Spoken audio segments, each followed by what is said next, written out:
Buenas tardes a todos y bienvenidos a este nuevo episodio de Utenti Talks. Hoy, como siempre, me acompaña Jacopo. Buenas tardes. Y hoy tenemos un invitado especialmente familiar, especialmente cercano. Mateo Mosio.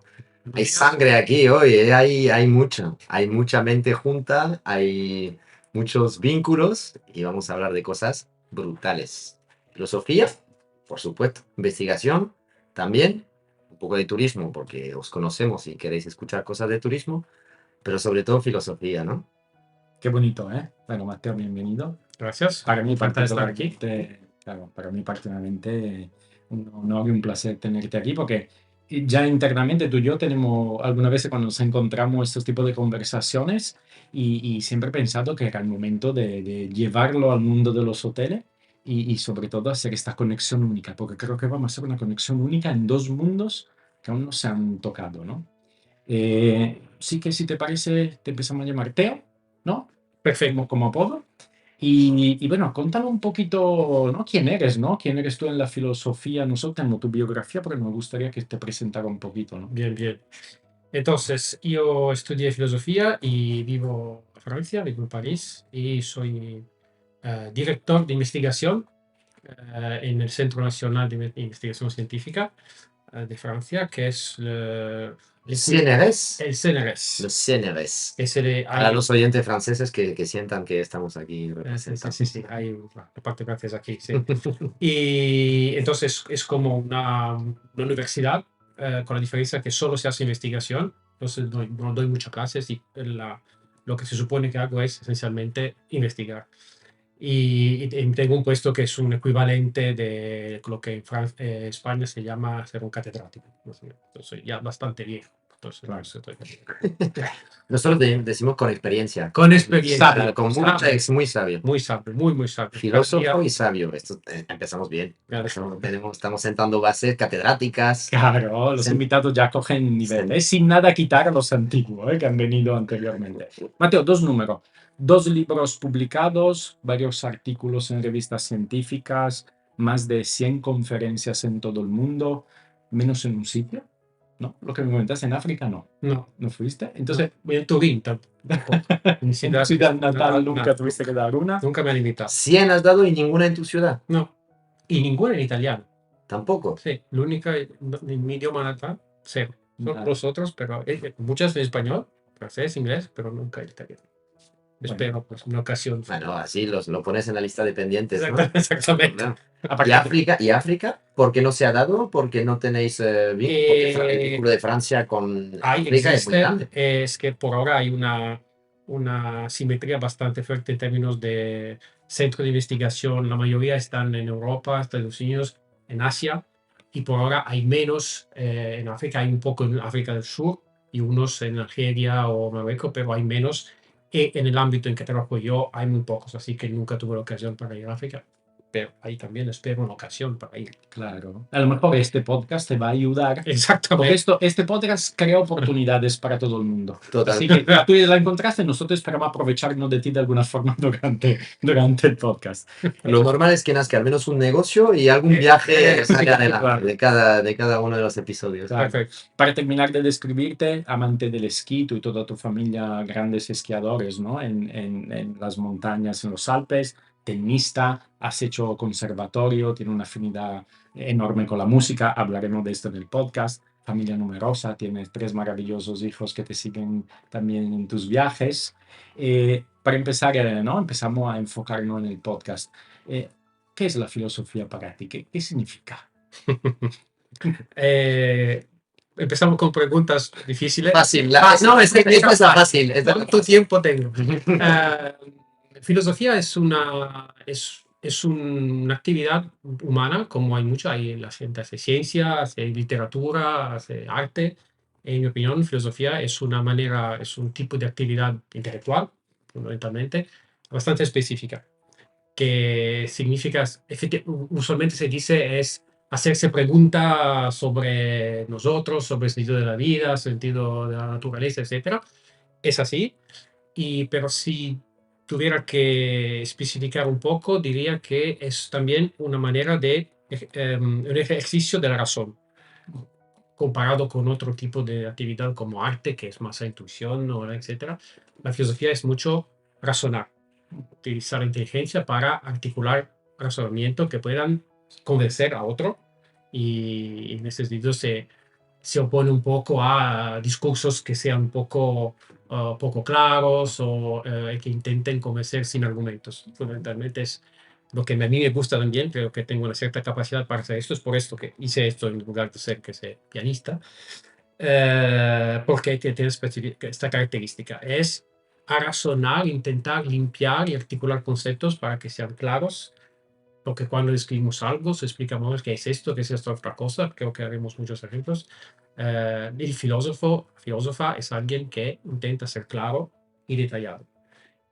Esta es una manera, la mi manera de entender filosofía. Hay otros que la entienden de manera más literaria, como escribir libros más intuitivos, pero hay varias maneras de entender qué significa esa filosofía y esta es lo que aplico yo. De hecho, yo hago filosofía de la ciencia, más específicamente. Y por esta razón también es más importante que sea una actividad conceptual, clara. Mira, ahí me has dado la transición perfecta porque cuando leí tu biografía, lo que más me ha impresionado es que haces filosofía enfocada a la ciencia, por lo tanto lo vinculas directamente y he leído un concepto sobre que investigas los límites de nuestro cerebro, ¿puede ser? Que tengas así como de ciencias naturales, o sea, llevas como la filosofía a la ciencia natural e intentas ver los límites de nuestra capacidad cognitiva y todo esto, Sí, ¿puede ser? sí.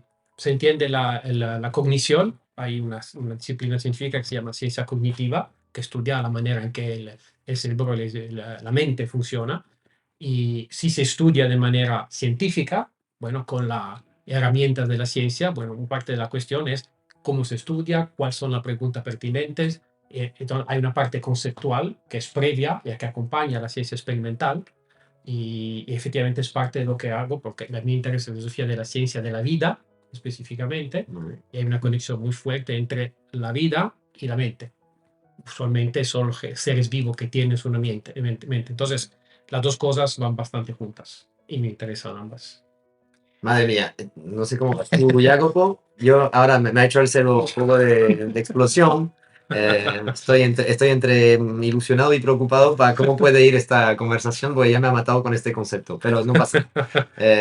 Te puedo entender porque yo lo he tenido en casa 40 años, no solamente 20, entonces, pero sí que ayuda mucho este ejercicio a abrir tu mente, muchísimo. Tener un filósofo en casa, yo recomiendo a todo el mundo Pon un tener filósofo en tu un vida. filósofo en tu vida porque te hace ver la vida muchas veces, la pequeña cosa, en otro punto de vista.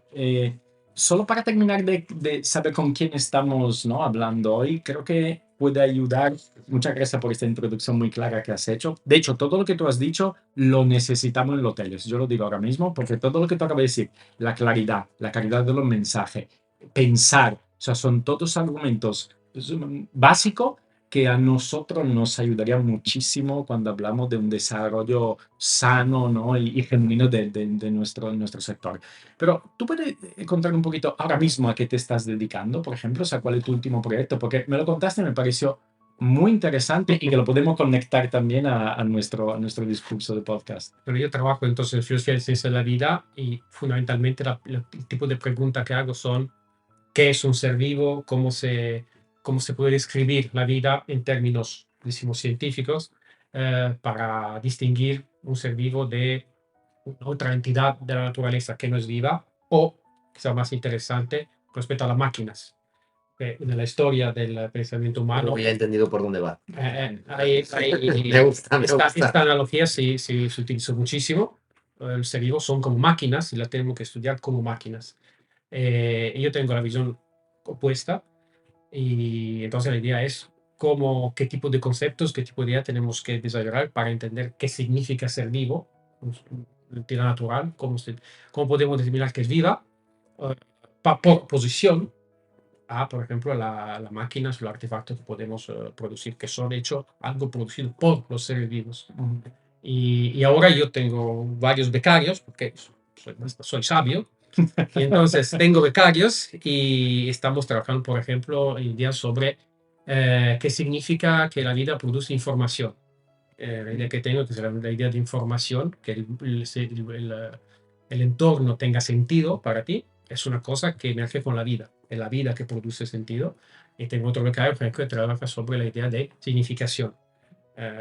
Son dos conceptos muy cercanos para un par de ejemplos de trabajo que están haciendo, de interpretar estos conceptos siempre de manera que se pueda utilizar para hacer ciencia, no tanto para hacer literatura, sino y qué hace un científico que quiere entender qué significa atribuir una significación, un sentido al entorno. Y lo hago desde mi perspectiva, que es entender la vida más general. Un par de ejemplos. Muchas gracias. Este, O sea, ¿cuánto nos puede ayudar? no sé, Historia para ponernos de acuerdo. ¿cuánto puede durar este episodio? Por favor, quédense. Puede volverse más sencillo con los minutos, no se preocupen mucho. A lo mejor se va simplificando. De momento suena complicadito de conceptualizar para mí, ¿no? Desde Sí. la ignorancia. Sí. Antes, preparando este episodio, contaba a Teo como la asignatura seguramente más inútil que haya cursado haya sido la filosofía en el bachiller.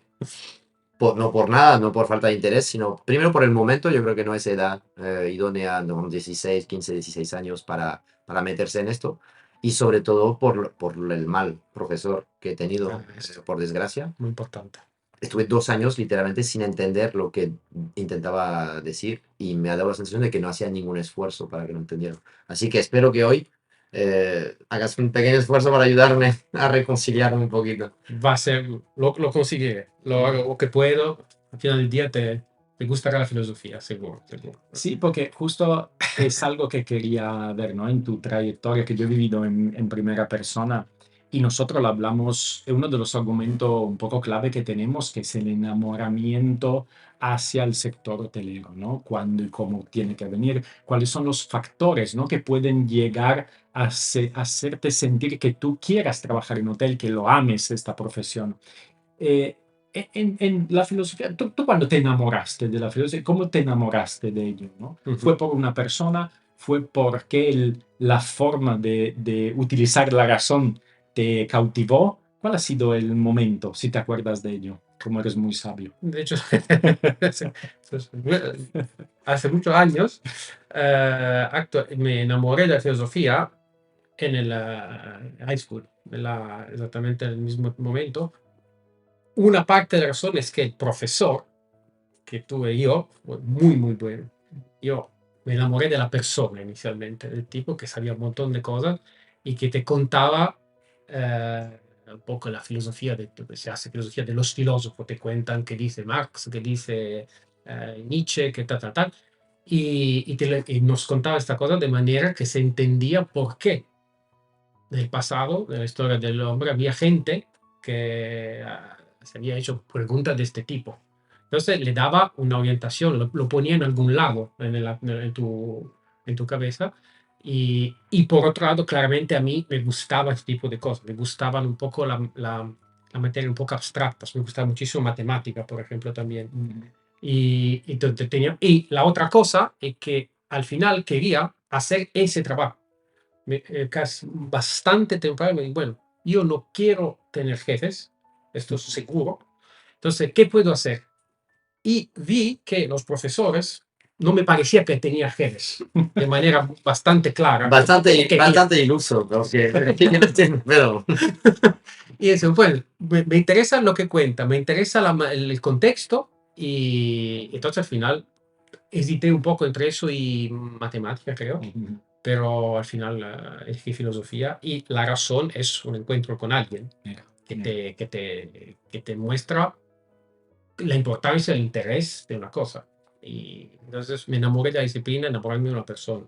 También mira la importancia de enamorarse de la persona, que al final es la base de nuestro trabajo. O sea, sí, también, ¿no? totalmente. Y la figura del mentor, mira, ahí a través de un profesor, ¿no? En una edad temprana o en tu día a día con 25 años, porque estás trabajando con una persona que empiezas a admirar Claro. por lo que hace en su día a día y te empieza lo usas de ejemplo, ¿no? Claro.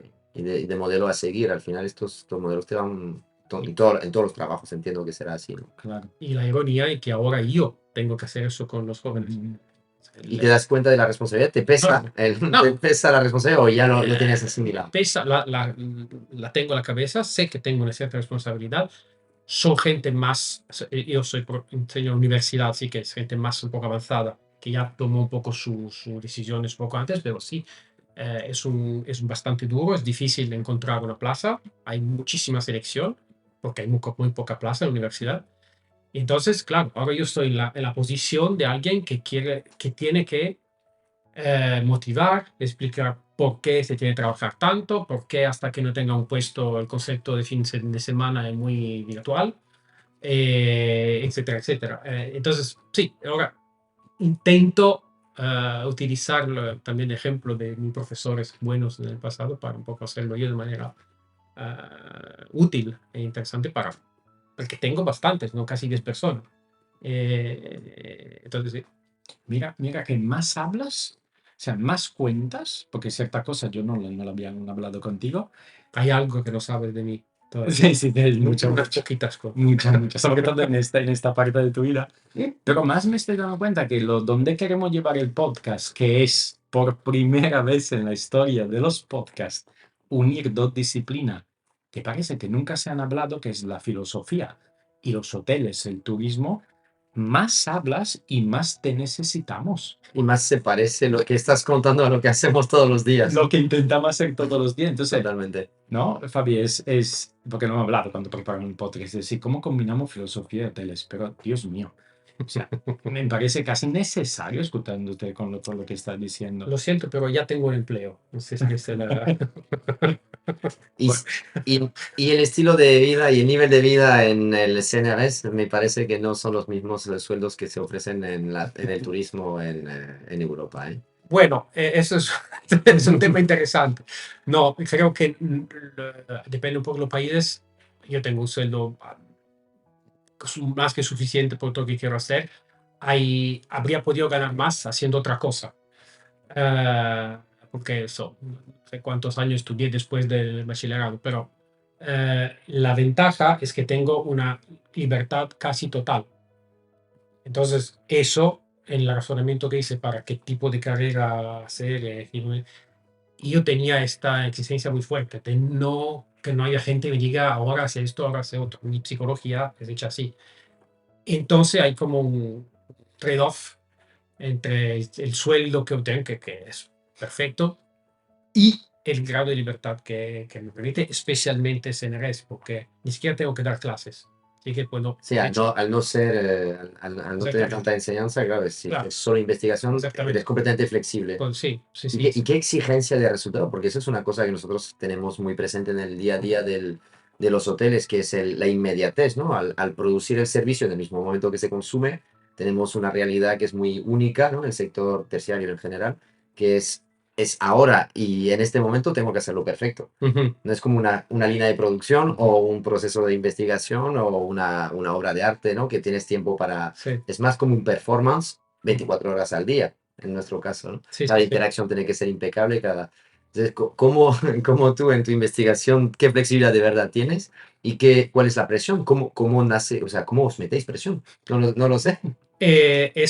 Es una pregunta bastante complicada porque la gente que hace ese trabajo es bastante especial, porque consigue la plaza después de años y años y años de trabajo de investigación con contratos determinados. Y hay siempre una discusión en el ministerio sobre cómo se evalúa la investigación de un tipo que Piensa. piensa. Y al final, lo que pasa es claro que si consideras 10, 100 personas, seguro que hay 2 o 3 que no hacen nada. Esto siempre en cualquier Ámbito, ¿no? cual ámbito, cualquier selección de personas que consideras, hay como unos que no hacen. Pero la mayoría de la gente, como ese trabajo es una elección muy personal y la mayoría de mis colegas le gusta mucho, es un tema que hemos también discutido ayer, le da mucho sentido, tiene mucha significación el resultado del trabajo, es un resultado que considera importante, entonces hay muchísima gente que se autoconstriñe, se da su regla de trabajo y 95% de los investigadores no necesitan ningún control. Porque tiene mucho compromiso, ¿no? Es esta la palabra, ¿no? Sí. Tiene mucho compromiso con lo que hace. Exactamente. Creen en lo que hacen, Creen tiene mucho. pasión. por favor, venir a los hoteles. Venir a Necesitamos vernos. crea ahí. Yo os invito. Tú puedes firmar un bono cuenta casa. Ujú. Para que vengan a vernos y que estén con Y nosotros. fíjate lo que pasa, si puedo añadir algo, tengo colegas que trabajan en la universidad, que hacen un trabajo bastante parecido al mío, pero están en las universidades, entonces tienen un contacto mucho más frecuente con los estudiantes. Y como cortan la financiación de universidades, hay cada vez más estudiantes, el ratio con los profesores baja, tienen un montón de trabajo, cada día más de administración, etcétera, etcétera. Entonces su motivación, mi colega, baja cada día y ahí hay un problema de controlar lo que hacen, por qué se van, por qué no quieren, porque la motivación y el sentido que le atribuyen a su trabajo baja por razones también de organización de la universidad. Entonces, hay una diferencia bastante fuerte entre los investigadores puros y los profesores o los catedráticos. Bueno, de lejos puedo decir es exactamente el mismo trabajo. Efectivamente, hay mucha Sí, analogía. pero toda esta carga Pero de esta carga, administrativa y exacto, de tener que ceñirte a un funcionario con exactamente. el que no estás de acuerdo, seguro que es desmotivador. Sí, sí, sí, Yo creo que es aplicable casi a cualquier trabajo, ¿no? exactamente. Y creo que Nadie nos gusta estar metido en un engranaje de micromanagement, ¿no? Donde nos controlan, donde nos piden cada día a tal hora tener que hacer este pequeño informe de no sé qué. Mm. Y menos cuando vas avanzando en tu carrera, a lo mejor es algo más asumible en tus inicios, ¿no? Claro. Desde la juventud, desde el aprendizaje, dices, mira, me tengo que aprender a organizar, aceptas hacer estas tareas como más, Mm. bueno, aburridas, por decir, ¿no? Y con más presión y además con más control, ¿no? Sí. Pero a medida que vas avanzando, es verdad que tener este control, yo con 30 y tantos años, que soy un poco sabio yo también, por desgracia, aquí todos somos muy sabios, me parece. Yo no, Tú no, claro, tú no. Menos, bueno, menos Jacopo, que es muy joven, los Sí. demás somos muy sabios. Yo, la verdad que hace ya ciertos años que no aceptaría estar en una estructura así donde hay una presión, donde hay o un micromanagement, ¿no? Una especie de vigilancia así sobre mi trabajo diario. Sí, sí. Sí, sí, porque obviamente hay un aspecto práctico que hacen cosas que no quieren hacer y que en lugar de hacer lo que le gustaría hacer en una proporción que no le satisface. Y hay una dimensión psicológica. Tiene la impresión que el empleador, en este caso universidad o Estado, no, no da confianza. Es sospechoso, ¿no? Entonces hay una relación que le gusta cada día menos. Y esto es bastante obvio. Que tengo muchísimos colegas que hesitan a quitar, irse, etcétera, etcétera. Y esto pasa muchas veces en el servicio público en general. Yo conozco el caso francés, conozco el caso italiano, doctores, médicos que tienen horarios de trabajo absurdos y en principio tenía una motivación muy, muy fuerte para hacer el trabajo, casi una misión, ¿no? Soy doctor, tengo que... Vocación. Una incluso. vocación muy fuerte, pero las condiciones de ejercicio del trabajo hacen que hay mucha gente que bueno, puede hacer otra cosa. Pero hay como te dice sí, pero es un public servant, un civil servant, entonces es tu misión ayudar en la cosa pública, en un hospital, no puede. Entonces, en francés se dice un chantage, que te dicen, bueno, Una mentira, ¿no? no, No, es peor, es chantaje. un chantaje un poco moral, ¿no? Claro. Dicen, bueno, pero entonces la mayoría de la gente sigue haciendo, bueno, de acuerdo. Me has dado ahí la voy a agarrar muy fuerte porque tengo una pregunta. Tú que hablas de lo que es ser vivo, de lo que es la máquina, yo te tengo que preguntar. Tengo la sensación que los doctores, el doctor, la medicina, es la primera disciplina que va a desaparecer con la aparición de las inteligencias artificiales. ¿Qué opinas de esto? Bueno, hay cosas, sí. Las disciplinas estas que históricamente son las más complejas porque requieren muchísimo conocimiento, son las que menos valor van a tener a nivel humano muy pronto, ¿no os parece? En parte sí, porque hay tipos de exámenes que se pueden hacer bajo el control de inteligencia artificial o una operación quirúrgica, por ejemplo. Pero aparte el lado humano, hay también el lado, y eso es mi trabajo que me ayuda con eso, es que cada ser vivo es distinto de otro.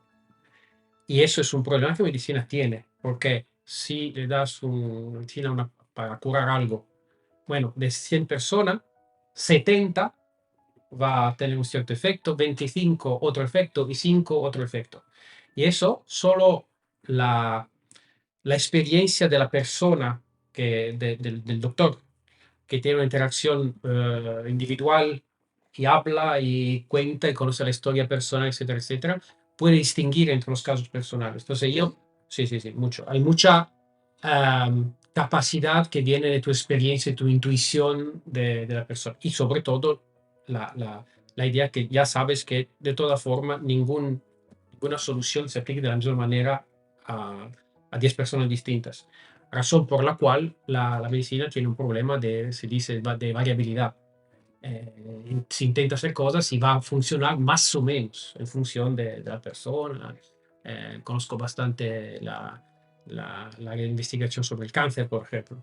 Es una variabilidad increíble. Entonces, que eso se pueda automatizar, lo veo, bueno, sí se puede automatizar operaciones, pero en términos de entender lo que pasa, diagnósticos, esto, creo que hay una parte humana irreductible dada la diversidad de las personas, ¿no? Sí, pero la proporción, ahí donde ves, si la aportación humana está en la sensibilidad, ¿no? Que aquí en este podcast, para que lo sepas, yo soy bastante más humano y este señor es más fanático de Spider-Man. Yo soy un cyborg, yo soy Sí. robot.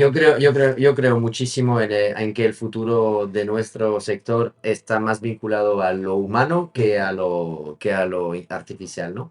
Pero es verdad que lo que nos lleva en el día a día, la sensación es que estamos más bien hacia artificializando todo, ¿no? Pero bueno, yo creo que esto es una conversación para dentro de 50 años. O 30, a lo mejor. Pero sí que, por volver a los médicos, se han hecho algunos estudios, incluso con psicología, con psicólogos, en los que a los pacientes les atiende una inteligencia artificial y los atiende un psicólogo. Puntúan la interacción, la empatía del terapeuta, etcétera, y no se les dice cuál es real y cuál es falsa. Salvo cuando ya se les dice que la inteligencia artificial ha sido uno de los dos, sino en más del 90% de los casos han preferido la atención por la inteligencia artificial.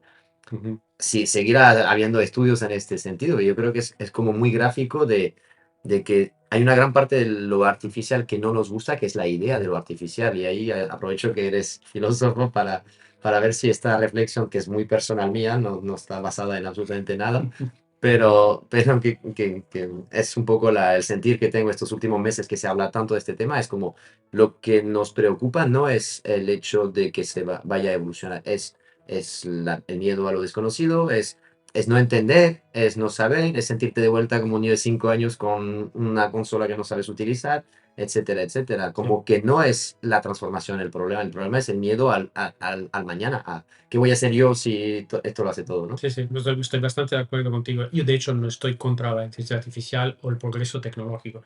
Esto sería totalmente absurdo. Al final, siempre hemos hecho progresos y es verdad, estoy de acuerdo contigo, que parte de la preocupación viene del hecho que la mayoría de la gente no sabe cómo funciona la inteligencia artificial. Creo que el 95% de la gente no sabe cómo funciona, ni siquiera eso. Entonces, claramente parte del problema es, si posible, que no haya ignorancia informática. Es algo que, por ejemplo, en Francia hay mucha gente que dice, el problema es que hay usuarios, pero que no saben, no entienden absolutamente, entonces tienen miedo. Esto estoy perfectamente de acuerdo contigo. Y parte de la solución es que haya más educación. Más educación a qué hay atrás de eso. Cómo funciona, qué tipo de algoritmo. ¿Cuánta gente sabe qué es un algoritmo, por ejemplo? Bueno, casi integralmente un algoritmo. Pero por otro lado, pienso que eso sí, pero sigo pensando que desde el punto de vista de la interacción con la medicina, estas cosas, hay cosas que la inteligencia artificial no puede hacer, a no ser que sí sea como reemplazar un humano en proceduras un poco que se repiten o que estandarizadas, creo yo.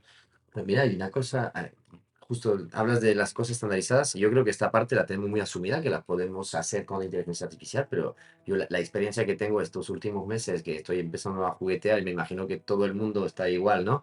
Eh, con webs, ¿no? Suno, Gamma, ChatGPT y demás. Tú empiezas a toquetear estas cosas, haces presentaciones tipo PowerPoint de toda la vida nuestro en 4 minutos, una presentación que está mucho mejor de lo que hubiese hecho habitualmente en una hora. El otro día creé una canción, creé una música con una de estas... De hecho, me la mandaste te súper la- contento. Oh, Ver esto. mira, mira el punto en el que estamos, yo descubriendo esto. Claro, a lo mejor parezco un super boomer cuando digo esto, porque a lo mejor hay toda una generación que nos escucha que hace un año que están jugueteando con estas cosas y yo me di cuenta hace 2 semanas, ¿no? De que existía. Pero esta curiosidad que nos nace de esto, el resultado que le veo es que la inteligencia artificial en muchos aspectos es más creativa que yo. Y ahí te digo, estoy rompiendo un esquema que no me gusta, pero no pasa nada, lo voy a intentar. Me gusta. Me refiero a que no está nada estructurado lo que voy a contar, pero lo voy a intentar, mira. Vale. Intento escribir un prompt medio como pueda para crear una imagen.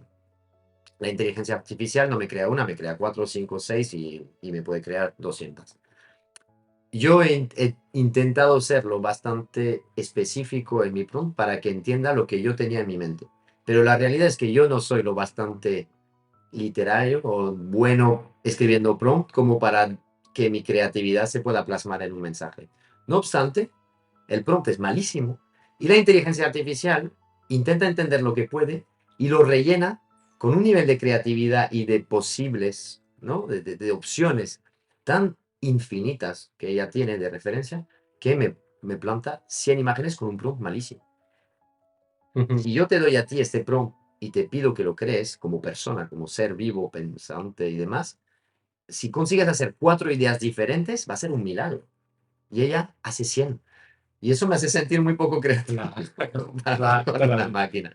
No sé si se ha entendido el punto, pero más o menos espero Te que... da un gran baño de humildad. Terrible. Pero bañado, bañado, bañado. Y allí viene una reflexión que hacía contigo ayer y lo hemos hablado es, cuando ahora tenemos esta herramienta, hay una parte que le tiene miedo, pero tú que vienes un poco de la academia, ¿no? De la universidad, se habla de, o sea, lo que tenemos que hacer para mí con ello es justo enseñar a todos a poner los prompts. O sea, nuestra misión ahora mismo es, tenemos que aprender a hablar esta herramienta porque nos potencian como seres humanos. Mucho. Entonces, a mí me gustaría tener en tu famosa universidad al contrario, que sacamos algún seminario, si no quiero incluirlo en las, ¿no? En la asignatura oficiales. Pues lo podemos poner en primer año. En primer año tenemos todas estas cosas grandes genéricas, ¿te acuerdas? Liderazgo, Claro. cosas de... Podemos meter algo de prompting. O sea, si tú tuvieras una retórica moderna como la que se estudiaba en la edad clásica, que te enseñaban a hablar, de un lado nosotros necesitamos aprender a hablar para enamorar, porque otro tema que tenemos que absolutamente retomar, que yo no veo en ningún sector, esta carrera, este recorrido que tienen que hacer para empezar a hablar y enamorar, lo que tú decías. ¿Cuánto dependemos de personas? El hecho que nos enamoramos de algo, de algún sector. Y de otro lado es, de un lado, aprende a hablar en público, aprende a hablar con pasión, aprende a enamorar, y de otro es, aprende a hablar con la AI. Aprendemos a hablar de allí porque vamos a ser todos mejores profesionales. Tú ahora me estás diciendo que sí. Pero tú ayer no, yo no te di tan entonces, No, los dos estáis siendo muy pro AI y no lo sois. Y me estoy enfadando por primera vez. Claro, no sé qué os ha pasado. ¿Se puesto de acuerdo? Yo no he dicho nada de ser pro AI, ¿eh? He dicho que me siento muy estúpido y muy poco creativo y que la AI es más creativa. No he dicho que esto me guste o no Porque me es más guste. creativo. Le está diciendo que Es más creativa que yo. Tú sabes que a mí me gusta mucho crear, me gusta Claro. pintar, me gusta hacer muchísimas cosas relativas con la creatividad. Y por un lado me impresiona que tenga esta capacidad creativa y por otro lado me da mucho miedo pensar en la pérdida de valor de la creación, ¿sabes? De la ilustración, de la capacidad técnica de pintar y este proceso muy humano de decir, tengo una idea, lo plasmo de una manera que nadie realmente entiende el proceso porque no se ha programado, ¿no? No está construido este proceso cognitivo, no lo ha fabricado nadie pero sí existe. Entonces todo esto a mí que me fascina desaparece con la... Y es un poco la parte que me gusta menos de la idea de la AI. Pero la productividad, el volumen creativo, sí que me impresiona muchísimo. Es impresionante porque, mira, ahora te dejo, solamente último, cerrar esto. En el área de la creación del arte, ¿no? Tú quieres empezar, tú estás pintando y últimamente tú has probado a pintar algo diferente, ¿no? Sí, totalmente. Y lo has hecho con tu conocimiento, con tus recursos, ¿no? Has mirado un video, una foto, una cosa. Pero si alguien te enseña a utilizar esta necesidad que tú tienes, pero con una AI, imagínate cuántos otros tips, sugerencias te puede dar para que tú amplíe tu abanico de recursos y lo puedas implementar en tu primer dibujo de una representación, por ejemplo, de un paisaje, ¿no? Que no Sí, lo has pero hecho. fíjate, es muy importante para mí en el proceso creativo y técnico de pintar, por ejemplo, o de dibujar. Hay una parte que es muy importante, es sentir, el entender y el aprender, Ujú, ¿no? Entonces, no busco tips, no busco que me expliquen. Justamente para mí el proceso más rico de todo esto, y yo empecé a pintar muy tarde, muy adulto, y me gusta, y lo que más me gusta es la humildad, hablaba de baño de humildad, que te da el aprender, el sentir el trazo, el decir, pinto, y si mezclas, y si aprieto más, y si arrastro, y cómo es con un cuchillo, cómo es con ujú, una brocha, cómo es con la textura, el sentir la pintura sobre el lienzo, todo esto es mucho más valioso que el resultado del cuadro para mí. claro. Y es mucho más valioso porque nadie me lo ha explicado. Porque Es lo has porque lo voy escrito tú. descubriendo y lo voy Mm, experimentando y el proceso es más divertido que el propio resultado. Mm. Hablaba de lo que he cambiado, he empezado a hacer ahora, he intentado pintar retrato. Pero es dificilísimo, es terrible, de verdad, es una sensación terrible. Y mi primera reacción ha sido, no voy a mirar retratos pintados, voy a mirar fotos ujú, de personas, ujú, porque no quiero pintar condicionado por una manera de pintar de otra ujú. persona. Entonces digo, voy a mirar una foto de una persona para ver un poco las sombras, entender la geometría de una cara, pero no voy a mirar pintura, porque si no, la lío a nivel creativo. No obstante, la AI lo que tiene es la biblioteca de todas las pinturas que existen en el mundo Claro. para aprender, ¿no? Ujú, Entonces, su creatividad está basada en lo que ve. ujú. ¿La nuestra también? Hay dos cosas, porque de hecho discutimos eso el otro día y no estábamos de acuerdo, pero simplemente una cosa que se puede decir sobre la creatividad es que depende lo que se llama creatividad, porque yo tengo sospechas que se puede realmente decir que una máquina pueda inventar, porque de hecho la máquina funciona con una set de reglas que le hemos dado y no puede romper las reglas. Entonces, puede ser muy poderoso, entonces tener un archivo infinito. Pero lo que va a hacer es mezclar el archivo, de utilizar lo que le hemos dado como input para elaborar. Entonces, te hacía el ejemplo del juego de heredés. Claramente, una máquina puede inventar en una cierta situación un montón de soluciones que un humano no había pensado, miles maneras, pero no va a cambiar las reglas Del ajedrez, te del refieres, ajedrez. claro. Tiene que jugar al ajedrez, Al porque es ajedrez. para lo Y que la puede hemos hacer preparado. cosas que nosotros nunca vamos a imaginar que fuese posible, pero sí que son posibles, dadas las reglas. Entonces, uno puede decir, sí, pero quizá una máquina puede imaginar que un ordenador pueda ella misma romperla, pero eso es casi tratarla como un ser vivo. Y eso es otra cuestión. Vamos a hablar de mi peli Eh, favorita de la juventud, de una de las pelis de Will Smith que me encanta, que es iRobot. Ay, Robert. El claim es este, ¿no? Es como la inteligencia artificial se da cuenta de la incoherencia del ser humano en Sí, marcar normas para no hacerse daño o que los robots no le puedan hacer daño, sí, hasta darse cuenta la propia IA que ellos sí se hacen daño a sí mismos y entonces rompe la coherencia, sí, ¿no? pero eso es science fiction, porque claramente la inteligencia artificial no le cambia nada. Darle daño es un concepto que nosotros somos vivos. Nosotros intentamos mantenernos vivos.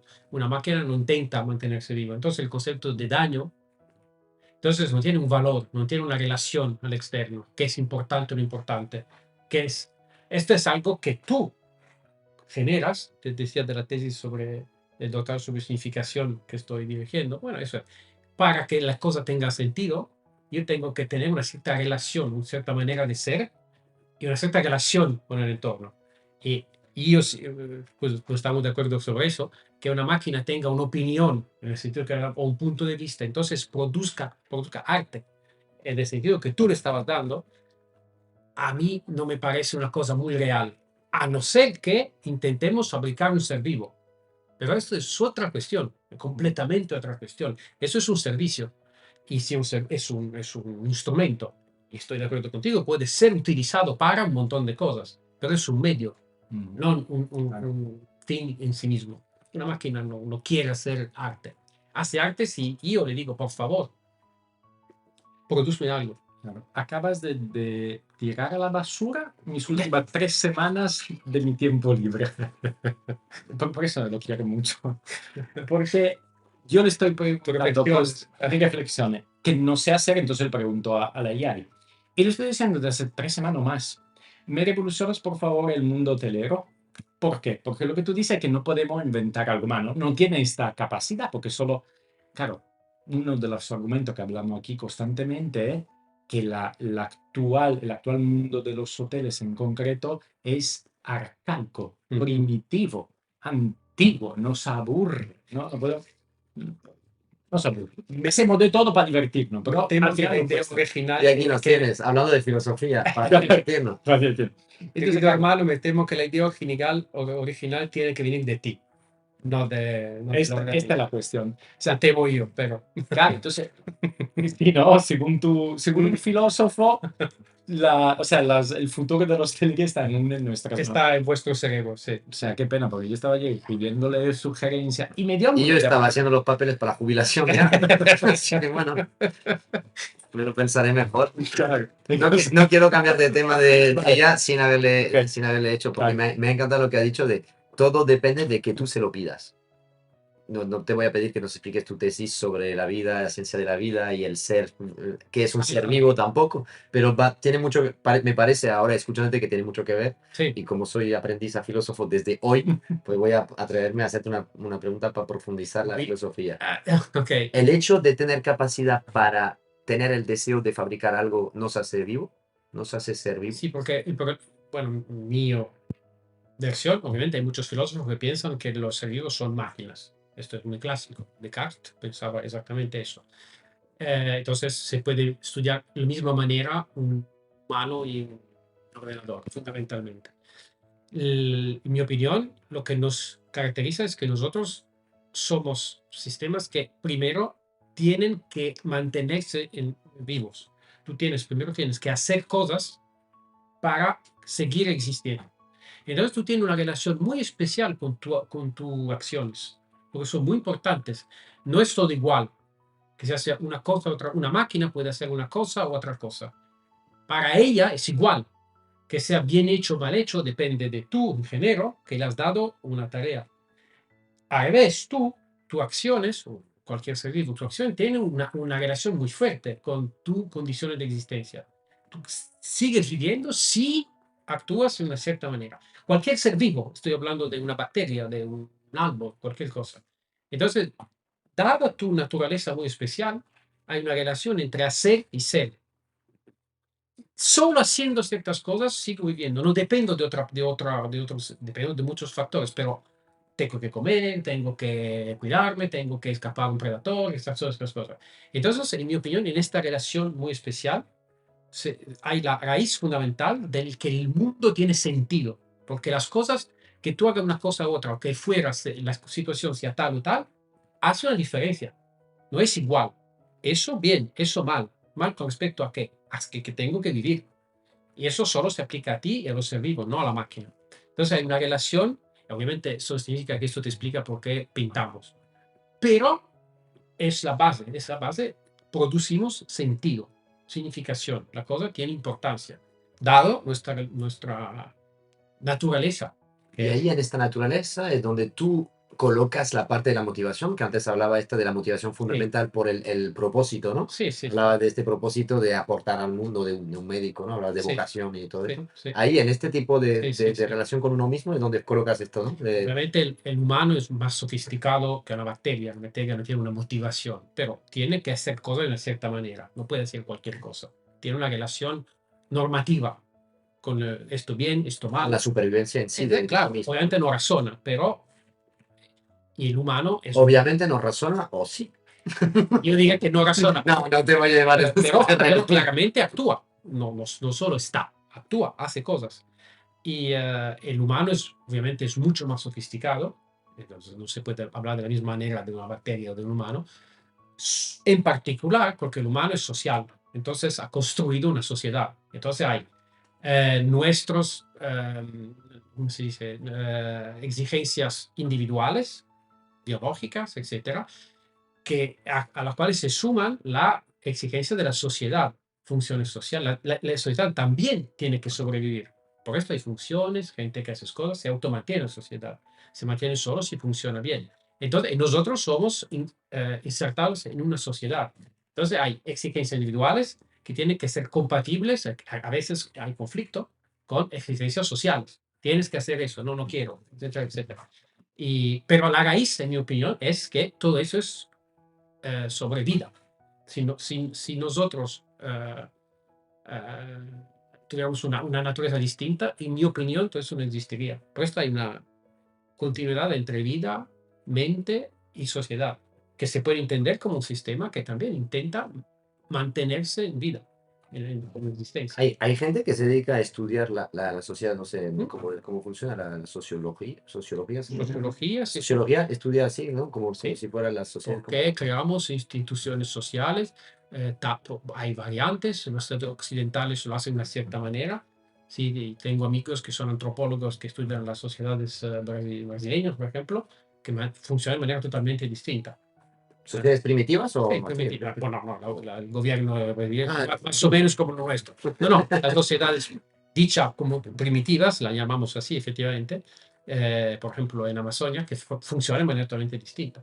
Pero de una manera u otra tiene una coherencia, porque si no, no existiría. y Si no tienen las mismas necesidades de supervivencia, ¿no? claro, Esta realidad de tengo que comer, tengo que cazar, tengo y que huir del expresan, depredador. exactamente, expresan su tendencia a la vida con arte, con un montón de cosas que son una manifestación de esta orientación, de esta propulsión hasta la vida.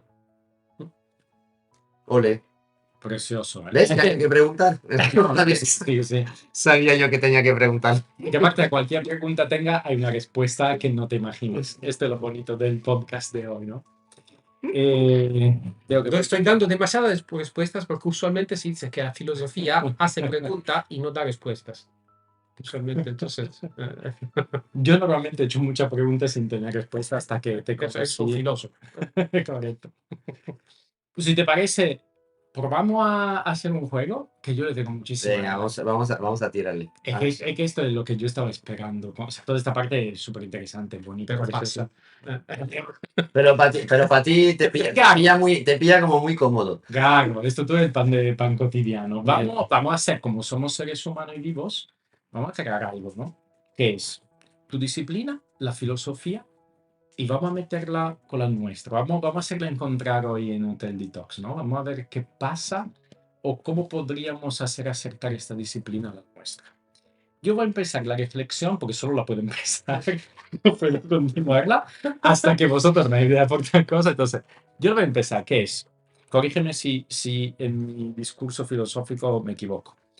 La filosofía, uno de sus grandes valores, ¿no? en la sociedad es que se tenía el propósito de contestar a las preguntas básicas que el hombre quería una respuesta, ¿no? Estas preguntas atómicas, ¿no? Decir, primitivas, ¿no? ¿Qué es la vida? ¿Qué es la muerte? Entonces tiene la funcionalidad de darnos respuesta a preguntas que no sabemos darla, de que no tenemos una respuesta. Entonces, vamos al turismo a los hoteles. Tú te imaginas, tú sabes cuántas preguntas nosotros no sabemos darle respuestas y no conseguimos encontrarle, ¿no? Darle la vuelta, ¿no? a la tortilla para para revolucionar, ¿no? Para cambiarlo. El hombre son 300 años, 400, desde que nació el turismo, que no lo cambia, es siempre igual. Y nos encontramos con ciertas problemáticas diariamente que nadie le ha dado una solución. Todos hablamos, nosotros incluidos, nos damos soluciones aquí. Pero real, después cuando terminamos volvemos a la vida real y no la tenemos aún. Entonces, por ejemplo, nosotros tenemos problemas de la búsqueda de los profesionales actualmente en el turismo, la condición económica, el tema de la atención al cliente que se hace siempre más compleja porque las expectativas son muy, ¿no? Son muy altas, ¿no? Los hoteles 5 estrellas, encontrar las motivaciones en todos los trabajos de rutina.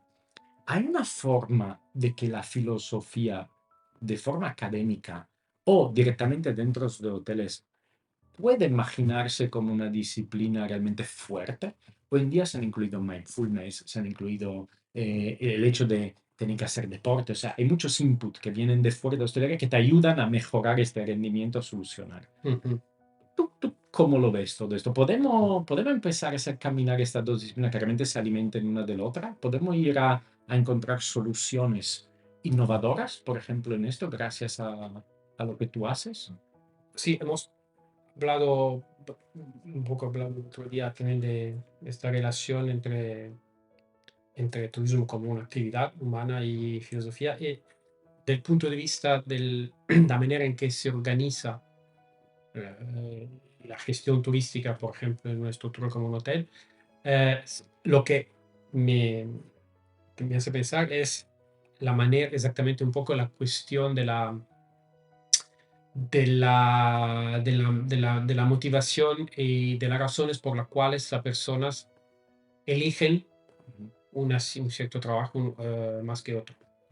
Y esto es una cuestión muy... y bajo en qué condiciones materiales lo hacen. Y ahora sí, el ejemplo de un profesor que tiene en principio muchísima motivación, pero va a hacer un trabajo en condiciones reales que apagan su motivación y al final no quieren más. Y probablemente si la filosofía tiene que hacer algo es intentar hacer una reflexión sobre bajo qué condiciones la persona que trabaja, por ejemplo, en un hotel como eso, le dan sentido. ¿Cómo pueden atribuir un sentido que sea elaborado por ellos, no solo que le digan haz eso o haz otra cosa, tu tarea es esta u otra? Repito, es un problema general, no solo en turismo. Muchísimo, hay discusiones muy viejas sobre cómo se organiza el trabajo en las fábricas de coches, por ejemplo, de Ford de los Estados Unidos.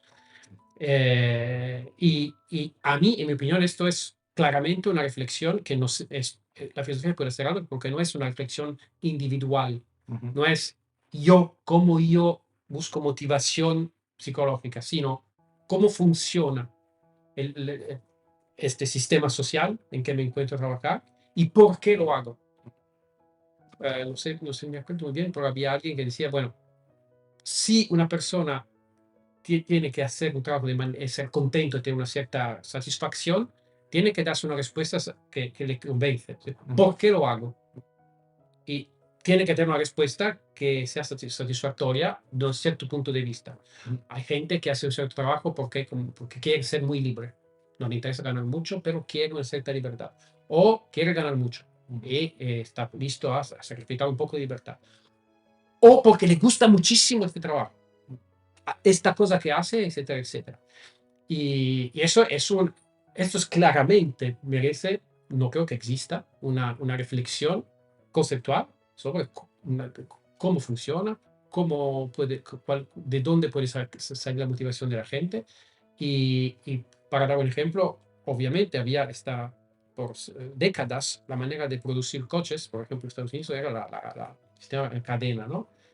Porque se suponía que cada eh, persona hacía una tarea muy específica, es increíblemente eficaz hacer una cosa.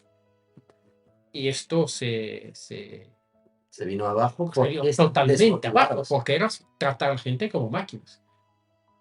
y en mi opinión, mal. Entonces cambió. ¿Ves? Seguimos en contra de la... Ay, gracias, gracias.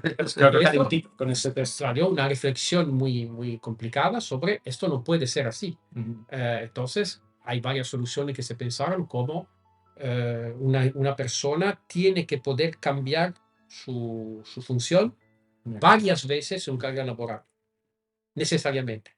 O hacer simultáneamente más que una cosa, etcétera, etcétera. Y esto no es fácil, obviamente, porque si haces esto pierdes otra cosa, porque claramente si uno hace siempre lo mismo, lo hace bien, en principio. Pero al final, la historia de la industrial muestra que no, porque la gente pierde completamente la motivación. Entonces, ¿por qué lo hago? Mira, Porque siempre hay lo una hice. parte que nosotros, yo creo que inconscientemente lo aplicamos muchísimo, al menos Jacopo y yo, que tenemos mucho gusto por la enseñanza también, por la docencia. Ya veo que a vosotros os viene un poco de familia. En mi caso, yo creo que también es un poco genético de mi padre, que siempre ha sido muy de explicar las cosas, pero a los equipos, una de las triquiñuelas, entre comillas, que hemos encontrado, yo creo que por experiencia y sin hablarlo, es enseñarle mucho a la gente, Ujú. explicarle mucho cosas que normalmente no tocan en su día a día, como sacarlos, aunque sea 10 minutos, 15 minutos o 20, sacarles de lo que es el apretar ese tornillo, ¿no? Ujú. Un poquito para hacer el símil con la cadena de producción. Y decir, mira, durante 5 o 10 minutos vamos a dejar de apretar tornillos y te voy a explicar cómo se diseña un tornillo, Ujú. ¿no? Y es la sensación, ¿no? Un primer eje de reflexión de cómo se consigue motivar a la gente, por ejemplo, porque ya esto lo he podido comprobar, funciona. Es muy goloso en tiempo. Es como responsable de equipo o como en general en tu día a día, es muy difícil encajar esto alternándolo con tus tareas más técnicas y demás. Pero me hace lanzar otra de estos por qué no. Eh, ¿Por qué no tenemos personas dedicadas 100% a abrir la mente de los trabajadores en su día a día? Formar on the job, pero formar en todo. Perfiles formador, no perfiles con alto conocimiento, sino perfil con una retórica impecable, perfiles comunicadores natos, formados, que son capaces de entender un hotel. Puede ser un antiguo, a lo mejor un antiguo directivo que ya no se quiera dedicar a esto, o una persona que a lo mejor no ansia ser directivo, pero sí tiene el conocimiento técnico y puede enseñar, y que esté esta figura en un hotel, pues dedicando 100% de su tiempo a explicar a una persona el trabajo de otros relacionado con el suyo y dándole visión global y demás. ¿Por qué no existe esta figura? Lo hemos llamado responsable de formación en los hoteles y al final terminan trabajando en una oficina coordinando otro tipo de cosas. Sí. Pero esta figura de la especie de mentor formador con retórica no existe. No existe. No existe. Y hay gente así, porque yo he conocido en mi trayectoria profesional gente que tiene este don de enseñarte de todo lo que te explica, lo entiendes. Y dices, así, Sí. este perfil es el que yo quiero en mi hotel, este tío que allá donde vaya puede explicarle a alguien cómo son las cosas, Sí. por qué funcionan, por qué no. Sí, el crecimiento de los profesionales que La tenemos. growth manager Claro. sería Sí, como, ¿no? ¿Cómo optimizar? Responsable del crecimiento de las personas, de la Totalmente. empresa. Y esto es otro aspecto que me parece importante porque obviamente más intuitivo para ti, por el tipo de carrera que haces, etcétera, de tener una perspectiva.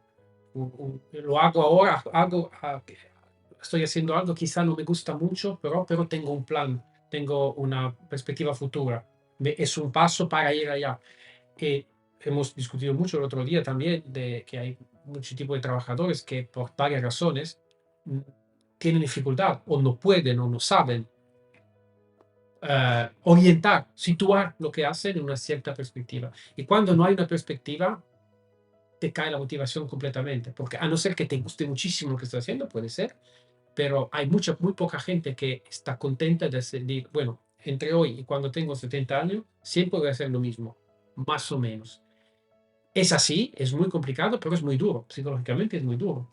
A mí no me sorprende nada que mucha gente pierda motivación, porque no es humano en cierta medida. Es una constricción, es una imposición. Bueno, de todas formas, tengo que hacerlo y hay una reflexión que se está haciendo también, porque creo, por esto no sé muy bien, no soy especialista.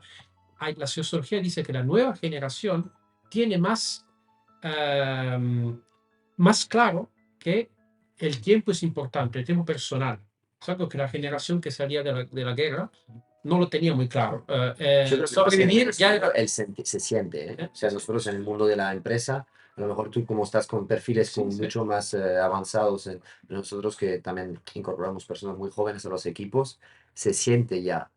Y es curioso porque no se siente solo en la nueva generación, sino que ya nuestra generación se está contagiando de esto, de este Sí, sí. balance, ¿no? Y Sí, sí, sí. bueno, hablaban de equilibrio, ¿no? Work-life balance, ¿no?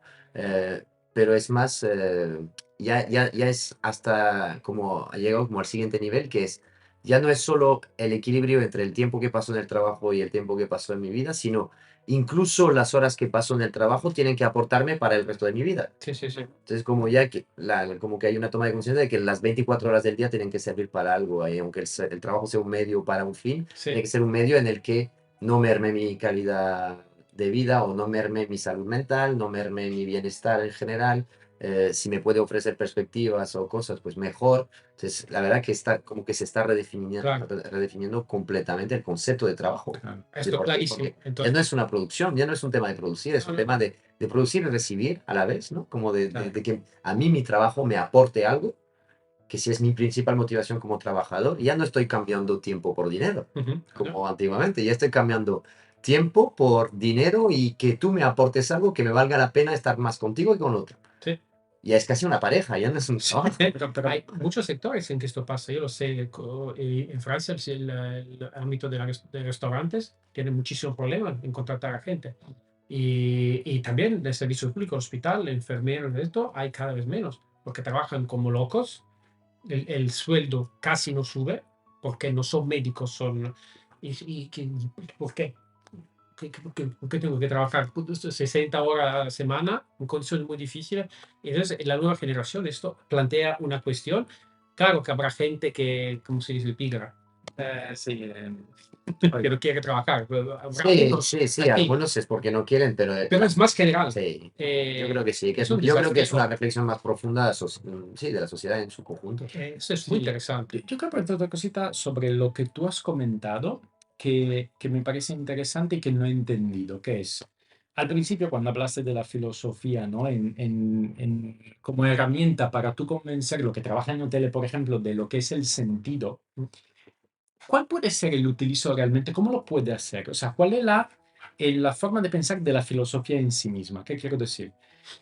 Esto puede ayudar a todos nosotros a crear un discurso que convenzca a la gente a enamorarse o a los que tienen dentro el fuego de la hostelería hacerle este discurso para que aflorezca. O sea, la filosofía puede trabajar en este sentido. ¿Es como tú lo ves? O sea, ¿qué puede ayudarnos? O sea, yo te hago este discurso tan bonito porque es un pensamiento construido según ciertos cánones que normalmente no utilizamos. Entonces, claro, escuchándote, te quedas embobado y quieres dedicarte a esto. Y es un poco manipulador o es genuino. Es genuino. En la filosofía griega había una oposición entre la retórica y la filosofía. A esto va. La A esto va. filosofía te daba la verdad y la retórica te convencía de cualquier cosa. Justo va mismo. ¿Cuál nos No, ¿Y dónde se habían puesto los griegos en la línea de dónde estaba la diferencia? no, es que se supone que el filósofo, Platón, tiene acceso a las ideas, la elabora y te conduce hacia la verdad. Lo otro te convence de cualquier tontería. La retórica no se acerca de la verdad, te acerca de cualquier cosa. Es instrumental. Y por lo como lo veo yo, cuando me dices que puede ser filosofía, es lo que estáis haciendo vosotros ahora, estáis haciendo filosofía. ¿Cuál es el sentido del trabajo? Pero yo me lo he apuntado, ¿eh? Sí. Está ¿Has dicho, hecho? está grabado, Está grabado. todos sois testigos. Hoy aquí hemos hecho filosofía. Filosofía, porque, inesperado? Ya es mucho más de lo que he hecho en mi bachiller, así que estoy encantado. porque está haciendo preguntas fundamentales. ¿Para qué trabajar? ¿Cómo se organiza? Son cuestiones fundamentales, conceptuales, que es vuestra idea de una cierta cosa. De cómo funciona, qué es el turismo, cómo funciona un hotel, cómo tengo que interactuar con una persona que depende de mí, qué sentido tiene trabajar en una cocina de un hotel, etcétera, etcétera. Y por encima de eso, cuando uno tiene una concepción, se puede trasladar dentro de un discurso, obviamente. Pero paso primero, ¿cuál es la idea? Y se puede, claro, el paso siguiente es hablar, obviamente, convencer. Claro. Aparte de tener áreas donde estabais mucho más ocupados antes y a lo mejor más importante, ¿alguien alguna vez ha hablado de esto? O sea, ¿alguno de vosotros ha dicho, vamos a Vosotros hablar? filósofos. Sí, Ah, tenéis cosas más importantes que hablar, pero no. en algún Está hablando de la vida Claro. y tú estás aquí No sé. pidiéndole el propósito para ti Ya. de venir a dirigir un hotel, pues claro, No sé. al lado de la vida como Pues, concepto grande y la ciencia de la vida, Es- explicando de filosofía, Eso nos hemos quedado chiquititos tú y yo, ¿eh? te lo digo porque en la historia de la la manifestación de vida esa, ¿no? era más veces de vida. Gracias por ayudarme. Nada. No ha habido en ningún momento alguien que ha dicho de analizar el turismo, quiero decir, de dedicarnos a este sector, a esta área, donde hay muchísima gente que se dedica a esto, ¿no? Bien activamente tú que viaja por millones de motivos, el que era el receptor, ¿no? Del embajador, ¿no? De que recibe. ¿Tú has visto en tu experiencia que se hayan acercado estos dos mundos? Porque tocáis un poco de todo. Sí, probablemente existen unos libros sobre filosofía del turismo, esto probablemente existen, pero no es una disciplina que haya una historia, que haya, ¿sabe? Como filosofía del arte, hay bibliotecas enteras aquí, no realmente, porque probablemente es algo que se tiene que hacer más, ¿verdad? Pues sobre todo por el peso del viaje, ¿no? A lo mejor estás hablando de que en los últimos 30 años, en lo que se ha convertido el viaje, a través de la facilidad de coger un avión y a través también del, no sé, la proliferación de los conceptos hoteleros alternativos, ¿no? De vivienda vacacional. Ahora hay mil maneras de hacer turismo que no yéndote a un hotel de vacaciones como podría ser en los años 80, ¿no? Esto seguro que sí. Como que la magnitud de todo esto es... Hay un cambio calitativo fundamental. Se discutía el otro día que hasta un cierto punto el turismo, los viajes era algo que hacían solo una cierta parte de la sociedad, una cierta clase social. Hicimos el ejemplo de Goethe que hacía el Grand Tour. Los intelectuales del norte de Europa iban a Italia, fundamentalmente a Italia, pasando por otro lugar, para encontrar la cultura griega y latina que conocían, que estudiaban, que hablaban, y se trataba de ir a ver algo que conocían. Eso, pero ese peregrinaje casi, ¿no? clarísimo, lo hacían casi todos. Podía ser un intelectual alemán respetable si no había hecho un viaje de años a Roma o a Venecia, etc. Y eso cambió mucho. Ahora, no digo todos, pero muchísima gente viaja. Y esto plantea un montón de problemas. ¿Cómo se organiza eso? ¿Hay un derecho de viajar? Sabiendo que, por ejemplo, yo ahora cuando viajo por razón de trabajo, hasta hace, no sé, 4 o 5 años, viajaba. Ahora hay Zoom y te preguntas a ti mismo, ¿es absolutamente necesario que tome un avión, viaje, conexión? Huella de carbono, Bueno, mi obviamente, obviamente. Entonces, no voy, o lo pienso muy bien, y lo reduzco, etcétera, etcétera. Simplemente. Más generalmente, ¿qué sentido tiene que haya tanta gente en el centro de Venecia que no se pueda andar? Sí, Es una el pregunta. otro día vi unas imágenes terribles en la muralla china. Hay un atasco humano en la muralla. Pues es la construcción humana más grande del mundo. Con más gente encima. No, literal, porque dicen que es la única que se ve desde el espacio, ¿no? Sí, Es lo sí. único que se dibuja desde el espacio como construcción humana. Y aún así hemos conseguido colapsarla. Yo ahí cuando he visto estas imágenes he perdido un poco fe en la humanidad, no te voy a mentir. Ha habido un momento que he dicho que venga la IA y que me solucione todo esto porque estamos muy, muy mal. Pero no, es preocupante y hay un nuevo aspecto también del turismo. Vamos a tener que dejarlo para un episodio más. Hay un episodio que hacer entero sobre este nuevo paradigma del viaje, ¿no? Porque la verdad que ha cambiado mucho, pero hay un aspecto que creo que es muy diferencial con respecto a, no hace 30, sino con respecto a hace 8 años, es el hecho de viajar para sacarse la foto en un lugar y decir yo he estado ahí como estatus social. O sea, que el de haber estado en un lugar se ha convertido en un bien social posicional, como un Ferrari, como ¿no? un coche deportivo o una casa bonita. La gente presume de haber estado en Machu Picchu, en la pirámide de Gizeh o donde sea, y se ha convertido en eso, un bien posicional. Como, yo he estado ahí, tú no. Sí, también en francés se usa la palabra hacer. he hecho Venecia, he hecho Ah, Roma. sí, es verdad. Se usa el verbo hacer, Hacer, decir lo, he hecho. lo comí, Claro. lo tengo y voy. Check, ¿no? Lo Check. tenía que hacer. La palabra es horrible. Venecia, hecho. Sí, Roma, sí. hecho. J'ai Wow. fait. ¿Cómo? Bueno. No, entonces hay Y luego, claramente y eso. luego podríamos profundizar porque en este je fais en francés no está el qué has hecho ahí.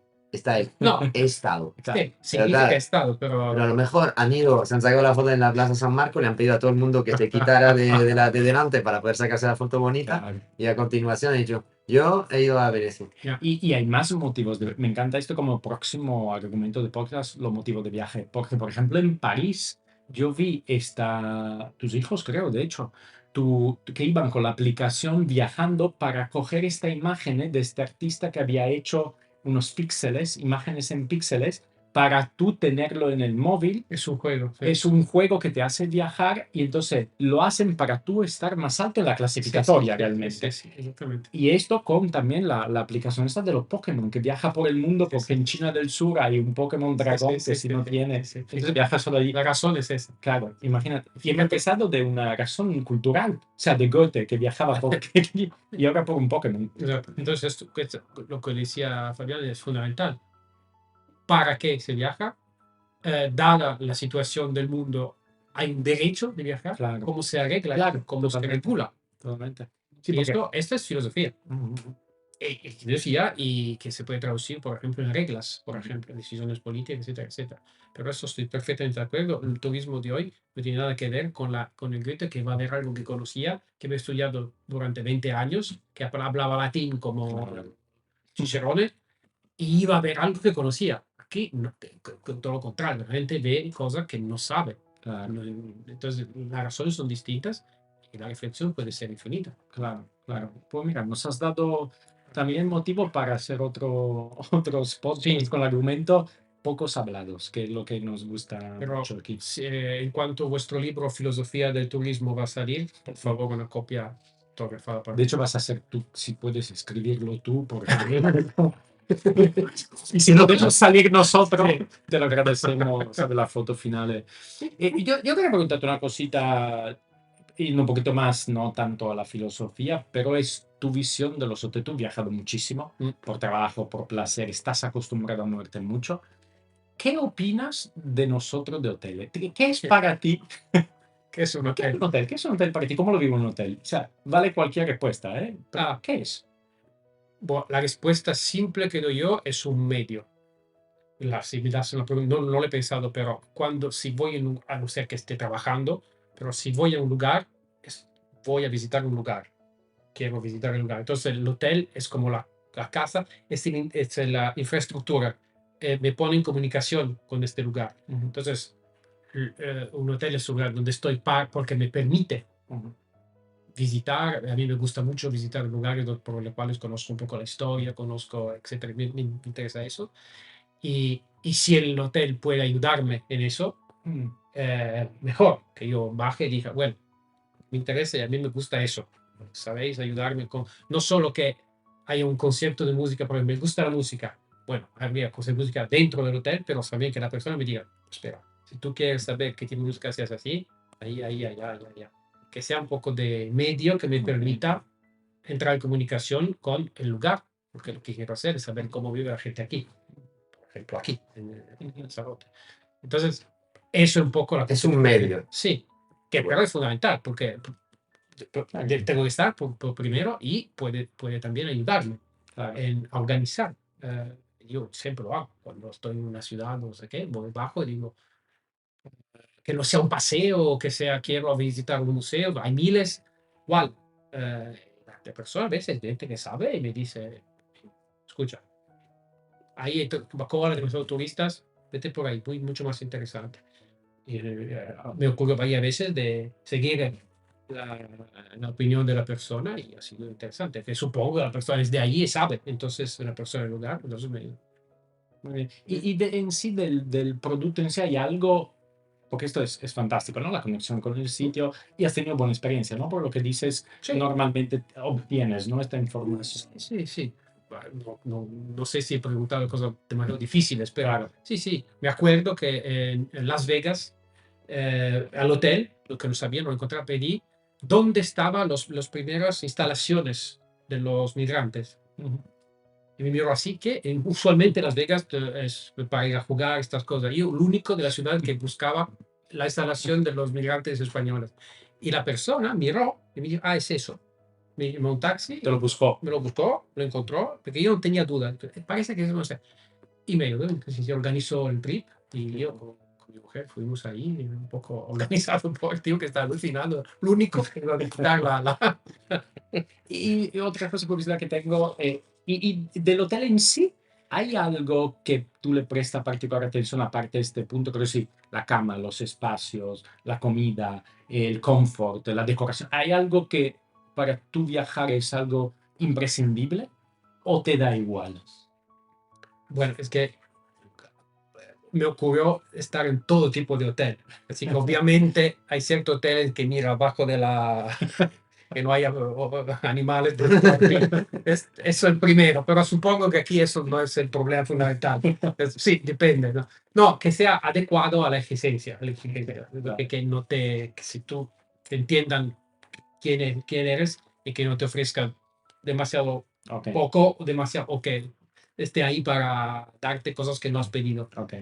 La cosa que a mí me interesa más es que sea adecuado con la exigencia que he declarado o que, etcétera, etcétera. Esto es muy importante. Aquí, los checks que hago en los hoteles usualmente creo que aquí no son indispensables.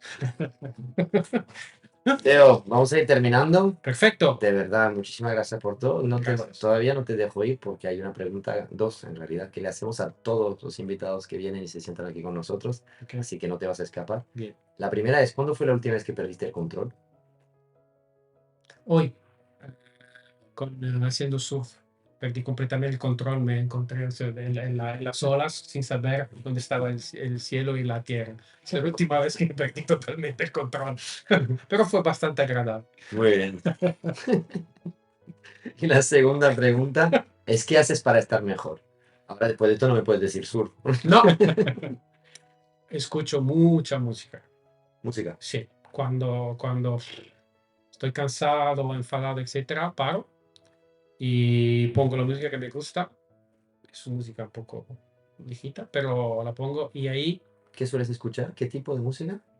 bueno, mucha música clásica o cantantes como Tom Waits o Bob Dylan, gente bastante vieja de toda forma, pero Sabia. Sabia, sí, sabia. sabia, gente sabia también. Y eso sí que es algo que es totalmente distinto de lo que hago, no tiene nada que ver, es un placer epidérmico casi, y es una forma de arte que me gusta mucho.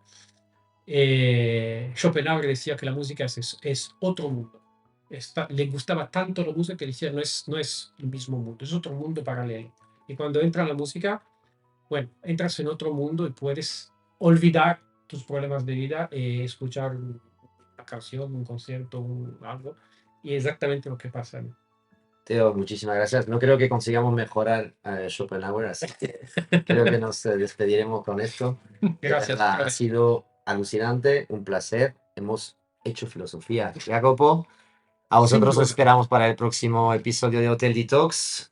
No será con filósofo, pero seguro que buscamos una manera de hacer algo bonito. Hasta pronto. Chao.